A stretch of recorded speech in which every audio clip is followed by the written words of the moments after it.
So I have to ask you, when are you going to do the cooking show? Oh. Because you do the pretend cooking, and I have to tell you, my mom and I are huge fans of that. We were actually just talking about it yesterday, because you made something with like caramel. It was like a Twix. Yeah. We were watching it. And I had seen that recipe on a blog, and I'm like, I gotta try it. And then I saw you do it. I'm like, I'm really gonna try it. So when are you just gonna do it?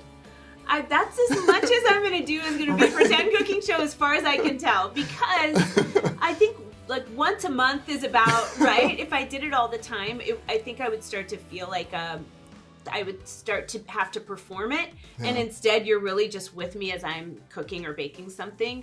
And so to me, I don't think it would work if I did it all the time, but thank you. I love it. Yeah. I'm leaning into it. I'm like, no, I think it's a good idea. Yeah. I can watch that every single day. Yes. I know also you have a birthday coming up. I do. Do you have any special plans this year for your birthday? I know last year you said you threw a wedding for yourself. I saw in Town and Country. Yeah. I mean, 51 is a lot less exciting than 50, but I'm gonna plant trees. That's what Awesome. I'm doing. Yeah, that's amazing. With friends? That's awesome. I haven't heard from Owen in 24 hours. Your husband is not who you think he is. I read that you devoured this book, and you even read it to one of your children. What was it about the story that just captured you? Gosh, what was it about this? I mean, the same reason it's been on the bestseller list for 63, 64, 65. Something like that. Yeah, a lot of weeks. Because it is incredible. There's an engine to this book that does not quit. The writing, it is spare and exacting and just moves. It's like it cuts through butter with a hot knife.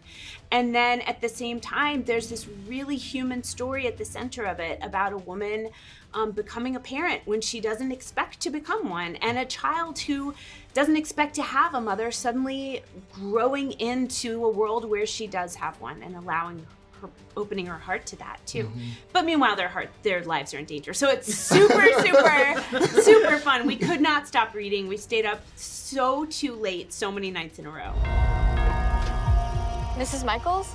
Mr. Michaels asked me to give this to you.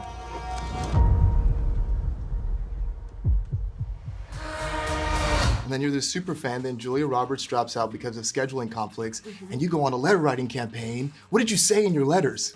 I don't even know. All I know is I didn't sleep for a couple of nights. I just knew that, first of all, if Julia Roberts is playing something, then thank you. That's all you can say. But if she's not, then before the rest of the world had time to catch up to the fact that this role was available, I knew I was already a huge fan. I knew that was when I had to strike.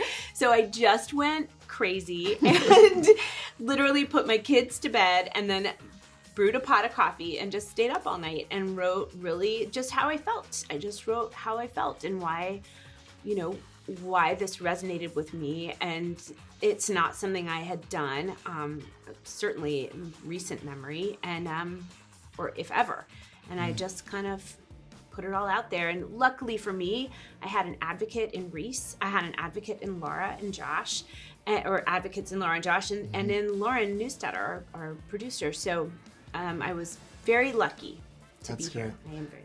And Laura, what did it mean to you to know that she went to such great lengths to take part in this project? Well, you have sort of, when a book is about to become a TV show, they sort of say, well, who would your dream be? And Jen was, of course, top of that list for me, but like, top of that list for me. Also, I'd like to win the lottery tomorrow. So, Me too. Exactly. So I didn't know that was ever going to be a possibility. And so it just felt to me like, oh my God, we're so lucky that we both feel this way and we both want to come together and do this. And something that I remember that Jen wrote in one of the letters that I got to see was she talked about being the grown-up in the room. And I think to be the grown-up in the room, you have to be strong and you have to be vulnerable and you have to be human and you have to be able to toe the line and get to the better place. And I truly believe that no one could do that the way she did it. Every time I watch the show, I see different things that this woman did in that role. I just was watching it yesterday. I'm gonna embarrass you, but I don't care. And even the way her body moves in the early episodes to where it moves at the end, she holds her body differently. I'm like, I have 1,000 Easter eggs I want to share about things. I don't even know if she did it on purpose or if it's just because she's Hannah, but like, Oh my God. So is that an answer? Yeah, it's great. I'm pretty happy about it. I'm pretty happy about it. Where's my dad? I don't know. What is that?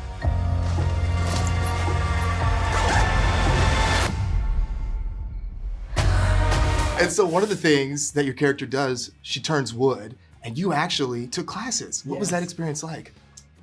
That was one of my favorite things. I wanted to see, how do you get a character into your bones, right? Especially one who seems like she and I should be a lot alike. We're similar in some ways, but we're actually quite different. I am more of a Labrador Retriever puppy, and she's much more of a quiet, sit in the corner cat, you know? How do you find that stillness? Well, one way to do that is to stand in front of a lathe turning at 5,500 RPMs or whatever, and with a wood gouge. And it's so meditative and such a concentrated activity. And I had this amazing coach, Aaron Hauser, and I worked with him. You know, it started off, we would do a couple hours at a time, and by the end, I would stay there 5 or 6 hours and then go back on Sunday and do this, you know, on Saturday, and then go back on Sunday and do the same thing, because our projects became more and more complex, and I just really wanted to see them to completion, and I loved it. I loved it. Yeah. And I learned a lot about Hannah in the process. Yeah. How much of Jen is in Hannah? There's always you're always in everything that you do, but for me it was as much about erasing so much of myself or dulling parts of myself to make sure that Hannah had room to breathe. And one of those things was my natural kind of energy. One of those things was working with a vocal coach to just deepen my register, because I tend to be la la la la, and Hannah is more, I felt like, has more gravitas as a person. And one of those things was kind of rubbing the edges off of how maternal I am naturally. And because I have 3 kids and because I love teenagers and love kids, and having to kind of just pull back on all of that. So there were a lot of ways that I was not like Hannah. I may not know why your father did what he did, but I know who he is.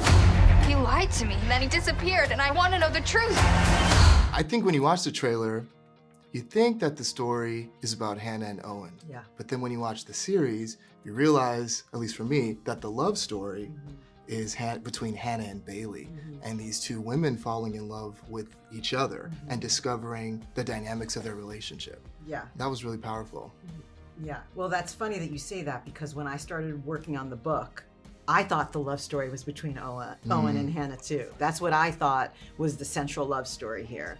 And then I learned through the writing and figuring out, you know, the story's really about this woman figuring out, can she trust the people that she thinks she loves the most? Yeah. But really, can she trust herself? And her own, I think now especially, we're all trying to figure out how to trust ourselves in a world where things are always moving and shifting and shaking out in a million ways we couldn't have imagined. And in that trust, in the fact that she is able to stay so grounded in herself, she finds a love she didn't know she needed more than anything. And that becomes the real, as you just said, that is the real journey toward love that the show's telling. Yeah.